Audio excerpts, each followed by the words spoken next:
थी good luck Jerry करके, और उसके दौरान मैंने काफी वक्त बिताया था चंडीगढ़ में, पटियाला में। दोबारा से अपने घर आके पंजाब में आके आपको कैसा लग रहा है? बहुत अच्छा लग रहा है। आप लोग से मिलकर बहुत अच्छा लग रहा है, ऐसे ड्रेसअप करके बहुत अच्छा लग रहा है। आपका सबसे फेवरेट गाना कौन सा उनमें से, और मूवी का जो भी एल्बम है उसके बारे में क्या बोलना चाहोगे आप? आई थिंक एल्बम का यही हमारा सोच था कि ऐसे गाने चुने जो दिल को छुए। बहुत प्यार से बनी एल्बम, एंड आई थिंक जो रिस्पॉन्स मिला हमें एल्बम के लिए, हम वेरी हैप्पी विद इट। देखा जाए तो काफी टेक ऑफ कर लिया गाने ने। For me it's very tough to say मेरा फेवरेट कौन सा है, क्योंकि सभी गाने तो हमारी टीम ने बनाए हैं। लेकिन एक गाना है रोया जब तू, उसमें कुछ बात है। It's a sad song. Yes, the heartbreak song I think of the year. I think परसों रिलीज होने वाली है। एक्चुअली ये फिल्म ने मुझे मेरे पापा के बहुत करीब ला दिया है, क्योंकि वो क्रिकेट के बहुत बड़े फैन हैं। और पहले जब भी वो क्रिकेट देखते थे तो मैं उनके साथ कभी नहीं बैठती थी, अब क्योंकि समझती नहीं थी, मैं कुछ ऐसे जुड़ाव नहीं था गेम के साथ। बहुत लोगों से आप भी मिली होंगी जिनके जो कहते हैं कि मेरे पापा ये चाहते हैं या मेरे हस्बैंड ये चाहते हैं तो मैं ये कर रही हूँ। तो किसी के अंदर अपने ड्रीम्स देखना कितना सही लगता है आपको इस पूरी फिल्म को करने के बाद? सेम थिंग टू शरण ऑल्सो। जो फैमिली से मैं आया हूँ, ये अनफुलफिल्ड ड्रीम जो होती है किसी और की, टू पुट इट ऑन बच्चों पे डालना, वो आई डोंट टोटली अग्री वो माइंडसेट के साथ। हर पर्सन का एक अपना सपना होता है, और उनके सपने को सपोर्ट करना वो is I think the best route होता है। तो I don't agree with the mindset कि अपना खुद का अनफुलफिल्ड ड्रीम कोई और करेगा। मेरे जो फैमिली है, we don't believe in this kind of mindset.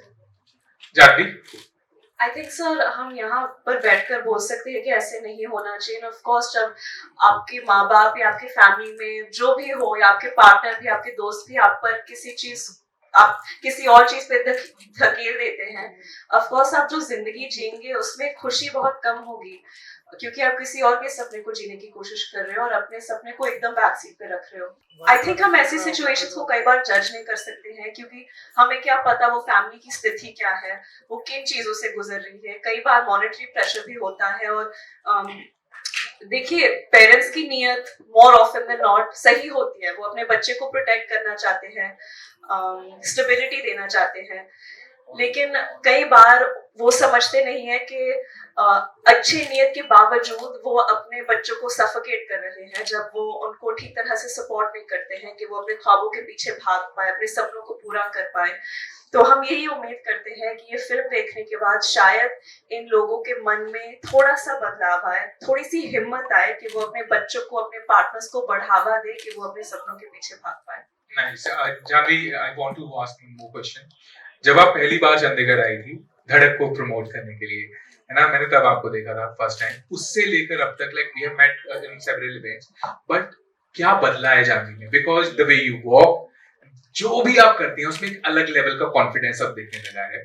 सो मैं वो जानना चाहूंगा कि क्या जानवी में बदला इतने सालों में, और क्या है वो चीज जो लाइक आप उन लोगों को गाइड करना चाहेंगे जो शायद अपनी जिंदगी के पहले पड़ाव में हो? क्योंकि जब आप आई थी बहुत बड़ा प्रेशर था आपके ऊपर, है ना, जिसके बारे में आपने कई बार डिस्कशन भी किया है, लेकिन अब तक क्या बदला जानवी में कि वो हमें वो कॉन्फिडेंस दिखता है जब आप चलकर आती हैं? सर ऑनेस्टली पता नहीं, जिस टाइम पर मैं आई थी, आई थिंक मेरी लाइफ में बहुत कुछ हो रहा था, बहुत ऐसे बड़े बड़े बदलाव आ रहे थे जिसको मैं ठीक तरह से समझ नहीं पा रही थी, और मुझे एक तरह से धकेल दिया गया था इस दुनिया में, और मैं मतलब आई वाज वेरी लॉस्ट, और मैं खुद को ठीक तरह से शायद हैंडल नहीं कर पा रही थी। समझ में नहीं आ रहा था कि ज्यादा बोलूं, कॉन्फिडेंट भी बिल्कुल नहीं फील कर रही थी, लेकिन अभी धीरे धीरे एक आत्मविश्वास सा आ गया है। एंड आई थिंक ये फिल्म भी जो कहने की कोशिश कर रही है उससे मैं बहुत रिलेट करती हूँ, क्योंकि कई बार जब आपके इर्द गिर्द के लोग जो होते हैं वो आप में बिलीव करने लगते हैं, तो आपके अंदर भी वो एक फीलिंग आ जाती है कि हाँ शायद maybe I bring some value to the table. मतलब I don't know if I'm doing a good job at explaining it, but good job in explaining it anyway. thank you so much. But I wish कि मेरे अंदर वो हिम्मत होती कि मुझे किसी और एक्सटर्नल वैलिडेशन की जरूरत नहीं पड़ती, लेकिन कई बार जिंदगी में पड़ती है कि जैसे कि बुरे वक्त में भी अगर कोई आपकी जिंदगी में ऐसे है जो कि आपको बुरा फील कराता रहे या बोलते रहे कि आप किसी चीज के लायक नहीं हो, धीरे धीरे आप उन चीजों पर यकीन करने लगते हो। तो वैसे ही अगर आपको बढ़ावा मिलता जाए, प्यार मिलता जाए, तो वो आत्मविश्वास भी आ ही जाता है। और आई थिंक मैंने काफी वक्त बिता लिया अभी इस इंडस्ट्री में सेट्स पर, तो मैं जानती हूँ कि जब मैं सेट्स पर आती हूँ, मैं एक, आई होप ये एरोगेंट नहीं साउंड करेगा, लेकिन मैं नौसिखिया तो नहीं हूँ। मैं अपने काम से बहुत मोहब्बत करती हूँ और बाकी चीजों का पता नहीं, एक्सटर्नल रिजल्ट्स का मुझे पता नहीं, आउटकम का पता नहीं, लेकिन मैं ये जानती हूँ कि हर जो सेट पर मैं मौजूद हूँ, मैं उस सेट की सबसे ज्यादा मेहनती इंसान बनने की कोशिश करती हूँ और उसी चीज में वैल्यू शायद है मेरे। जानवी, यहाँ पे ना करण जौहर आए थे अभी लास्ट मंथ पहले, तो उनसे मैंने एक सवाल किया था कि क्योंकि उनकी लाइफ में बहुत बड़ा रोल रहा है आलिया भट्ट का, आप भी है ना, इन द आपकी जर्नी में भी है ना। तो मैंने करण जौहर जी को पूछा था कि जानवी एंड आलिया एंड वरुण, इन सब में आपने क्या चीज नोटिस की जो आपको वो हर टाइम जिक्र करते हैं जब भी बात होती है एक स्ट्रगलर, एक मेहनत, एक अच्छे आर्टिस्ट के बारे में। तो सेम क्वेश्चन फॉर यू कि जब ये चीजें इतना, क्योंकि ये फैमिली में उन्होंने बोला था कि ये श्रीदेवी जी, अनिल कपूर जी, ये फैमिली में ही उनको उनके अंदर कुछ है जो ये चीज वो सुनते हैं कि मेहनत, लगन और शिद्दत के साथ काम करना है। जब भी वो कैमरास के आगे आते हैं तो इनकी फैमिली में ऐसा है कि वो खुद को भूल जाते हैं कि वो कौन है।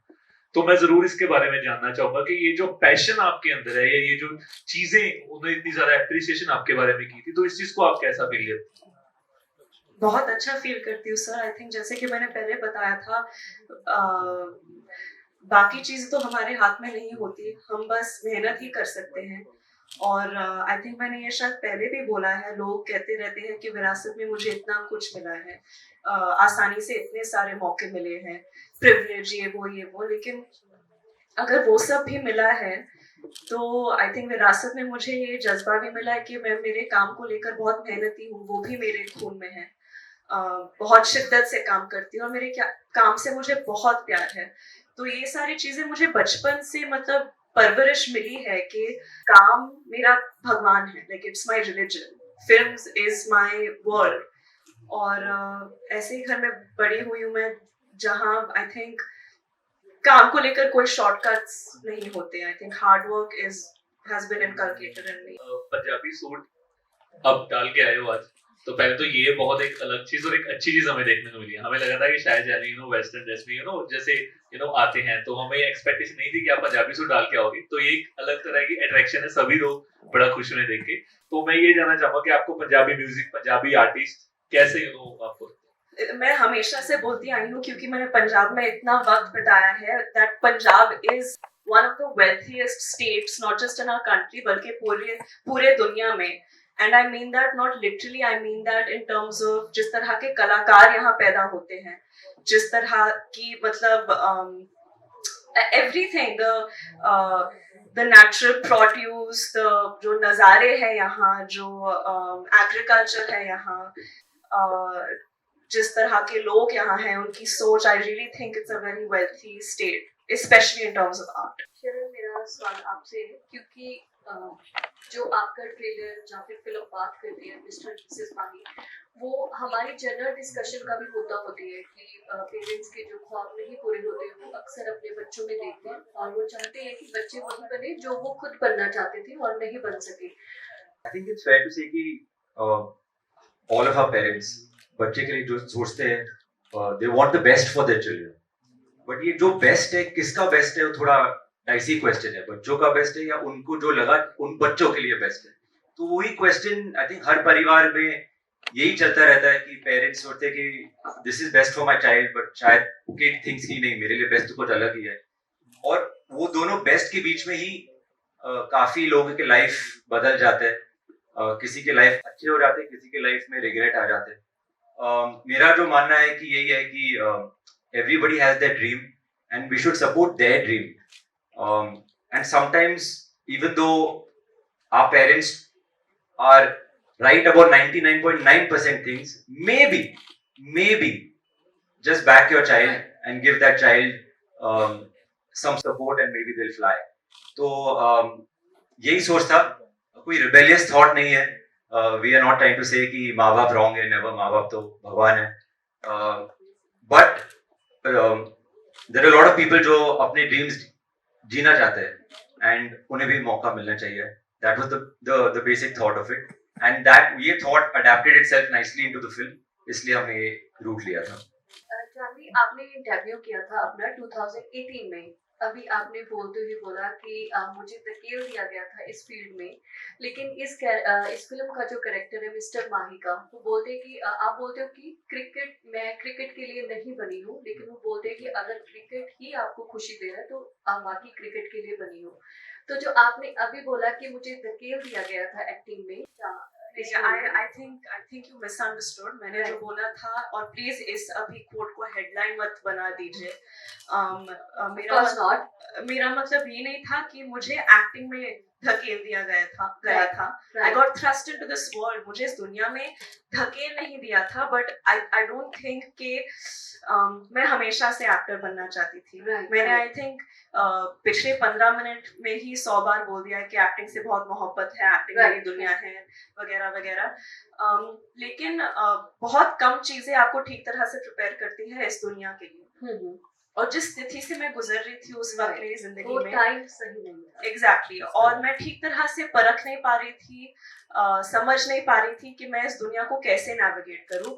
और आई नो आउटसाइड पर्सपेक्टिव ये है कि काफी गाइडेंस था, काफी सपोर्ट था, जो कि था. लेकिन ऐसे वक्त में जितना भी सपोर्ट मिल जाए, ऐसा कोई गाइड बुक नहीं था कि ऐसे सिचुएशन में ऐसे करना हेल्पफुल है, सही है. मॉम एंड डैड हमेशा चाहते थे कि मैं एक्टिंग ना करूं. मम्मा हमेशा बोलती रहती थी कि मैंने पूरी जिंदगी मेहनत की है ताकि मैं अपने बच्चों को आराम की जिंदगी दे सकूं, और आप लोग ही खुद एक्टिंग में घुसना चाह रही हैं. लेकिन वो समझ गई. आई थिंक मैं काफी मेरी किस्मत अच्छी है कि मुझे ऐसे माँ बाप मिले जो कि मेरे सपनों को समझ पाए और मुझे बढ़ावा दे पाए. although they didn't want me to become an actor. प्यार जो होता है, कपल्स में जो प्यार होता है, वो उन ड्रीम्स को ढूंढता है. सो मैं चाहूंगा कि आप इस प्यार के बारे में अपना ओपिनियन शेयर करें. और जब आप फिल्म के कैरेक्टर को प्ले कर रही थी, तो आप दोनों ने उसको प्ले किया है, तो आपने अंडरस्टैंड भी किया होगा कि वो क्या अंडरस्टैंडिंग होती है कपल्स की. आई थिंक हर रिलेशनशिप में, हर रिश्ते में, स्पेशली पति पत्नी के रिश्ते में सपोर्ट मिलना बहुत जरूरी है. और किसी भी इंसान को, चाहे वो औरत हो या मर्द, पति हो या पत्नी, उनको ऐसे नहीं लगना चाहिए कि घुटन हो रही है, मैं अपने सपनों के बारे में बात नहीं कर पा रही हूँ या उसे जी नहीं पा रही हूँ. आई थिंक अगर आपको लाइफ में ऐसे पार्टनर मिले जो कि आपको बढ़ावा दे और आपको याद दिलाए कि आपके सपने क्या थे और आप उन चीजों को अचीव करने के लिए केपेबल हो, आई थिंक ऐसा रिलेशनशिप मैं चाहती हूँ कि हर औरत को मिले. And not just women, I think even main sometimes. जब फैमिली में उनके ड्रीम्स को कुचल दिया जाता है, कई बार आपको अपनी पार्टनर से हिम्मत मिल सकता है. So I hope and pray that everyone gets an equation. इसके साथ ही एक चीज ये पूछना चाहता हूँ कि आपको लगता है कि लड़कियों को ज्यादा सपने दबाने पड़ जाते हैं क्योंकि उनको दूसरे घर जाना होता है? I think so. देखिए, I don't know if it's because क्योंकि उनको दूसरे घर जाना पड़ता है, लेकिन I think हमारी समाज जो है वो धीरे धीरे प्रोग्रेस कर रही है, औरतों को अपनी आवाज इस्तेमाल करने का मौका दे रही है. और आई थिंक हम काफी अच्छे दौर में हैं. इतिहास गवाह है एक्चुअली कि कई बार ऐसे नहीं होता है. आई थिंक हमारे दिमाग में बहुत वक्त से जेंडर रोल्स रहे हैं कि शादी के बाद औरत की प्रायोरिटी सिर्फ फैमिली होनी चाहिए, जो कि अगर वो उनका सपना है, अगर वो करना चाहते हैं, तो ऑफ कोर्स 100% उन्हें वही करना चाहिए और ऐसे लोगों के लिए भी कोई जजमेंट नहीं आना चाहिए. लेकिन अगर उनके कुछ सपने हैं तो आई थिंक हमारे समाज में हम जितने भी ऐसे लोग को जानते हैं, हमारी ड्यूटी है कि हम उन सबको बढ़ावा दें. तो मैं आपसे ये जानना चाहती हूँ जानवी, जैसे आपने इस मूवी में ये कैरेक्टर प्ले किया है, तो आपने क्रिकेट को सीखा. क्रिकेट की बहुत सी अलग अलग टर्म्स होती हैं जिनको पहले हमें समझना पड़ता है, फिर सीखना पड़ता है. तो आपने वो सारी चीजें सीखी from scratch. So I want to ask you कि how much time and effort it took you to become Mrs. Mahi, the cricketer from Janhvi Kapoor. मैं अभी नहीं जानती कि मैं ठीक तरह से बन पाई या नहीं. आई थिंक 31 मई को आप लोगों को ही बताना पड़ेगा कि मैं ठीक तरह से बन पाई या नहीं. लेकिन जर्नी तो आई थिंक 2 साल की थी. 2 साल की ट्रेनिंग चली और बहुत मेहनत करनी पड़ी. लेकिन बहुत मज़ा भी आया क्योंकि हर बार जब मैं हमारे निर्देशक का विजन देखती थी, वो बहुत ही प्योरेस्ट किस्म के आदमी हैं और वो चाहते थे कि मैं पूरी तरह से इस रोल में, इस दुनिया में, क्रिकेट की दुनिया में समर्पित हो जाऊं. और सिर्फ क्रिकेट की दुनिया में ही नहीं, क्योंकि मेरा मानना ये है कि हमारी फिल्म एक क्रिकेट फिल्म नहीं है, हमारी फिल्म सपनों की फिल्म है. तो इस सपनों की दुनिया में मैं पूरी तरह से मिल जाऊं और समझूं कि ऐसी लोगों की क्या परिस्थिति होती है जो अपने सपने नहीं जी पाते हैं. तो आई थिंक कूडोस टू शरण. इन्होंने एक बहुत खूबसूरत दुनिया बनाई हमारे लिए, बहुत खूबसूरत कहानी लिखी जिसने मेरा काम बहुत आसान कर लिया इस कैरेक्टर को, इसकी दुनिया को समझने में. शरण सर, सर मेरा सवाल आपसे एक लास्ट बस ये है कि मिस्टर एंड मिसेस माही ही क्यों रखा गया मूवी का नाम? बिकॉज जब पोस्टर आया था और जब जस्ट अनाउंसमेंट हुई थी तो लोग असम्पशंस लगा रहे थे कि मे बी ये MS धोनी की बायोपिक रहने वाली है, अनदर. सो लोगों ने ये भी कहा कि प्रोबेबली, बट जब ट्रेलर आया तो सारी एयर जो है वो क्लियर हो गई कि no, this is a fictional story. So I want a confirmation from your side, is it a fictional story या फिर ये कहीं ना कहीं किसी फीमेल क्रिकेटर की जिंदगी से इंस्पायर्ड है? नहीं, this is completely a fictional story. जो एक्चुअली जब टाइटल का टाइम आया था, इनफैक्ट जब कहानी पूरी लिखी भी नहीं गई थी, बस टाइटल के बारे में सोचते थे, तो always I wanted a title जो एक मिस्टर एंड मिसेस समथिंग जो बने. आइडियली मैं चाहता था एक नाम जो हस्बैंड और वाइफ का नाम सेम हो. तो सोच रहा था कि पर्सनली मतलब I don't know if it's true, लेकिन बचपन में सुना था कि Sidhu, Navjot Sidhu, I think he and his wife have the both. I found that very cute. I don't know, बचपन से ये दिमाग में था कि हस्बैंड वाइफ का नाम सेम हो. तो यही चले जा रहा था. तो then I was trying to come up कि क्या नाम आ सके जो हस्बैंड वाइफ का बैठे. And then Mahi. Are you a Mahi fan? That's why. Are you a Mahi fan? 100%. I think I'm It's a die-hard MS Dhoni's biggest fan. So the word Mahi is always दिमाग में तो 24/7 चलता है. तो जब ये मिस्टर मिसेस माही आया तो the film is nothing to do with MS Dhoni in that sense, but I was very happy कि उनका name is associated with our film.